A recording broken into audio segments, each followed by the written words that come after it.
Untuk mendongkrak pendapatan sektor pariwisata di Palembang, khususnya hotel yang sempat tutup selama pandemi virus corona, Pemkot Palembang melalui Perhimpunan Hotel dan Restoran PHRI Sumsel bersama Dinas Pariwisata Kota Palembang menyiapkan program staycation. Program ini menyediakan 8.250 voucher potongan harga kamar hotel, mulai dari hotel bintang 3 hingga bintang 5. Program dibuka pada 1 September hingga 31 Desember 2020. Dengan tarif yang direncanakan, hotel bintang 5 berkisar Rp450.000, bintang 4 Rp350.000, dan Rp300.000 hotel bintang 3 per kamar.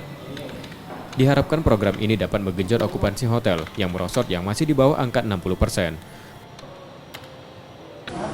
Inisiatif daripada pengusaha ya, Inisiatif dari pengusaha. mendukung, otomatis kan mereka dapat bergerak ini bisnis.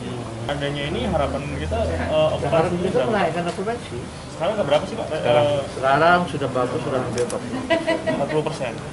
Waktu zaman pandemi Pak? ini 1-5%. Nah dengan adanya ini diharapkan berapa? Ya kalau bisa naik lagi 60.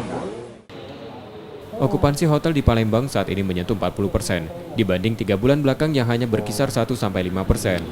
Ada 160 hotel di Palembang yang kembali buka dan berangsur bisa menutup biaya operasional. Rizky Oktora, Moklas Diferensial, Kompas TV, Palembang.